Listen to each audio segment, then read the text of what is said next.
UP में सत्ता के गलियारों में इन दिनों बस एक ही बात की चर्चा है और वो चर्चा ये है कि आखिरकार यूपी का नया डीजीपी कौन होगा, यानी यूपी पुलिस का बॉस, यूपी पुलिस का हेड, हिंदुस्तान की सबसे बड़ी पुलिस फोर्स, राज्य पुलिस फोर्स का हेड कौन होगा। अभी डीएस चौहान मतलब देवेंद्र सिंह चौहान यूपी के कार्यवाहक पुलिस महानिदेशक हैं। क्या वही इस पद पर बने रहेंगे या फिर जिन कुछ नामों की चर्चा है उनमें से एक नया नाम हो सकता, जैसे एक नाम की चर्चा है विजय कुमार की, एक नाम की चर्चा है आनंद कुमार की, और भी 2-3 नाम हैं। आखिर इसमें से कौन नया डीजीपी हो सकता है? इसमें कुछ लक्ष्मण रेखाएं भी हैं। योगी आदित्यनाथ जो यूपी के मुख्यमंत्री हैं उनकी पसंद का भी होगा, या फिर दिल्ली में जो केंद्र सरकार है वो क्या चाहता है। आज हम अंदर की बात में इन्हीं सब बातों पर चर्चा करेंगे। नमस्कार, मैं हूं पंकज झा। आप जानते हैं कि देवेंद्र सिंह चौहान अभी यूपी के कार्यवाहक डीजीपी हैं और योगी सरकार के 6 साल भी अगले हफ्ते पूरे होने वाले हैं। इन 6 सालों में यूपी में जो भी डीजीपी रहा उनमें से सबसे ज़्यादा भरोसा अगर किसी पर यूपी के मुख्यमंत्री ने किया है तो वो नाम है डीएस चौहान का। और यही वो वजह है कि आज वो कार्यवाहक पुलिस महानिदेशक होने के साथ साथ डीजी विजिलेंस और डीजी इंटेलिजेंस भी है, यानी 3 अहम पदों की जिम्मेदारी संभाले हुए हैं। ऐसा यूपी में कभी हुआ नहीं है। अब सवाल ये है कि 31 मार्च को डीएस चौहान रिटायर हो रहे हैं, तो क्या वो जब रिटायर हो रहे हैं तो क्या उनको एक्सटेंशन मिल सकता है? अगर वो पुलिस महानिदेशक यानी पूर्णकालिक बना दिए जाएंगे तो फिर ये बात तो हो सकती है। अगर ऐसा नहीं हुआ तो फिर अगला डीजीपी कौन हो सकता है? क्या डीजी जेल यानी जेल के जो डीजी हैं आनंद कुमार, उनके नाम पर मुहर लग सकती है, या फिर अभी जो डीजी सीबीसीआईडी हैं, नाम है उनका विजय कुमार, उनके नाम पर मुहर लग सकती है? क्योंकि 1987 बैच के मुकुल गोयल जो पहले डीजीपी रहे और योगी आदित्यनाथ की वो पसंद नहीं बन पाए, उनको हटाकर ही डीएस चौहान को कार्यवाहक डीजीपी बनाया गया था। अब देखिए, इसमें बहुत सारे पेंच हैं। आप याद करिए कि प्रकाश सिंह कभी यूपी के डीजीपी हुआ करते थे, जिनके बेटे अभी एएनएसए हैं दिल्ली में। तो प्रकाश सिंह ने एक मुकदमा लड़ा था और उसमें Prakash Singh versus Union of India में जो एक फैसला सुनाया गया था कोर्ट की तरफ से, उसमें से कई बातें कही गई थी कि वो व्यक्ति जिसके रिटायरमेंट होने में जिसकी नौकरी कम से कम 6 महीने की बची हो, उसी को डीजीपी बनाया जा सकता है। और अगर वो एक बार डीजीपी बन गया तो कम से कम 2 साल तक का उसे मौका मिलना चाहिए। आप याद करिए कि दिल्ली में जब रिटायरमेंट के 4 ही दिन बचे थे राकेश अस्थाना के, उनको दिल्ली का पुलिस कमिश्नर बना दिया गया था।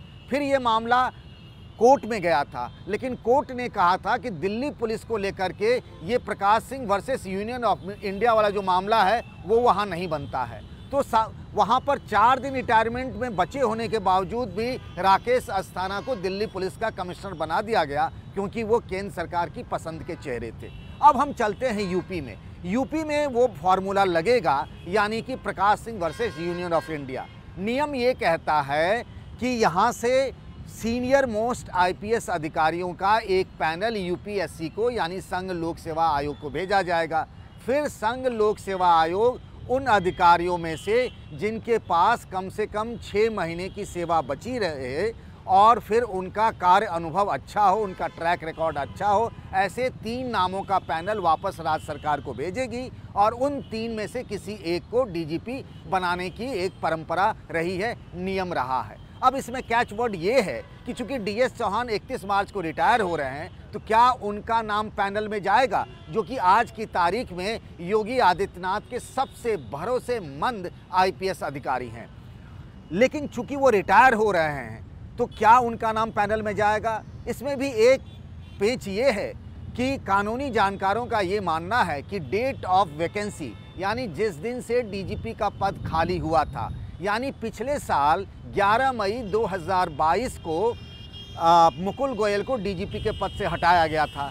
उस दिन से कोई फुल फ्लेजेड डीजीपी यहाँ पर नहीं है यूपी में। अगर उस आधार पर, उस डेट ऑफ वैकेंसी के आधार पर पैनल गया दिल्ली, तो उस पैनल में तो इनका नाम आ सकता है, यानी डीएस चौहान का। लेकिन फिर वहाँ ये देखना पड़ेगा कि ये जो मामला बनता है ना 6 महीने की नौकरी वाला, तो अगर डीएस चौहान को डीजीपी बनाया जाता है, इसमें केंद्र सरकार की सहमति भी लेनी पड़ेगी, तो फिर ऑटोमेटिकली उनको 2 साल का एक्सटेंशन मिल जाएगा, वो 2 साल तक डीजीपी रह सकते हैं। हालांकि ये असाधारण केस होता है, इस तरीके का एक्स्ट्राऑर्डिनरी केस है, इसमें केंद्र सरकार की भी सहमति ज़रूरी होती है। आपने अभी देखा होगा कि यूपी में कैसे जो चीफ सेक्रेटरी हैं डीएस मिश्रा, उनको रिटायरमेंट के बाद भी 2 साल का एक्सटेंशन मिल गया। तो अगर सरकार चाहे, वैसे भी डबल इंजन की सरकार है, यानी दिल्ली में भी और यूपी में भी, दोनों में बीजेपी की सरकार है।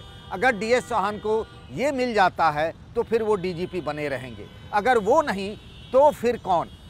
जो कहा जा रहा है कि 1987 बैच के जो सीनियर मोस्ट आईपीएस अधिकारी हैं मुकुल गोयल, वो चूंकि सरकार के यानी योगी सरकार के पसंद के आईपीएस अधिकारी नहीं हैं, जो अभी तक कहा जाता रहा है, तो उनके नाम पर विचार नहीं होगा, नहीं होना चाहिए, जैसी अभी तक की परसेप्शन है।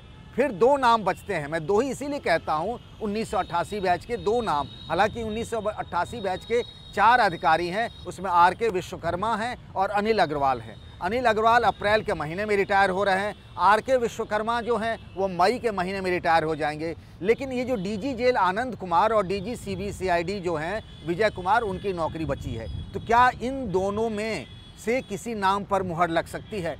इस तरीके की चर्चा है कि हाल के जो कुछ दिनों में कुछ घटनाएं हुई हैं, जैसे चित्रकूट जेल में अब्बास अंसारी का मसला हो, किस तरीके से अब्बास अंसारी की पत्नी उनसे मिलती थी, इस मामले में कई जेल अधिकारियों की गिरफ्तारी हुई, उन पर मुकदमे हुए, या फिर बरेली में अतीक अहमद के छोटे भाई अशरफ जो हैं वो किस तरीके से उनसे लोग मिल लेते थे और उनको तमाम सुविधाएं मिली थी, उस बात को लेकर जेल एडमिनिस्ट्रेशन एक बार सवालों के घेरे में है। तो ये कहा जा रहा है कि क्या आनंद कुमार इस आधार पर हो सकते हैं। फिर ये चल रहा है चर्चा कि विजय कुमार के लिए, विजय कुमार की एक ड्रॉबैक ये है कि लंबे अरसे से फील्ड में उन्होंने ड्यूटी नहीं की है, वो एडीजी सिक्योरिटी रहे, फिर डीजी सीबीसीआईडी हो गए।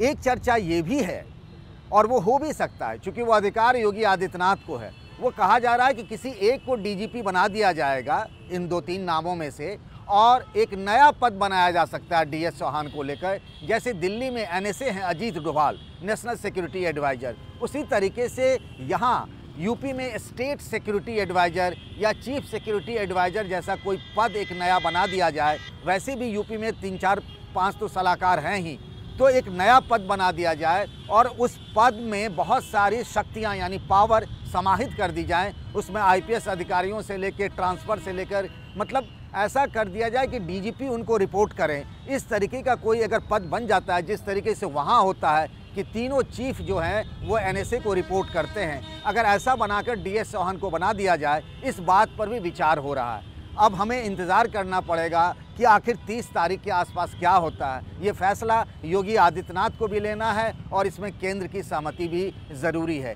तो डबल इंजन मिलकर जो फैसला लेगा उसी से तय होगा कि उत्तर प्रदेश की पुलिस का नया मुखिया कौन होगा। नमस्कार, आज के लिए बस इतना ही।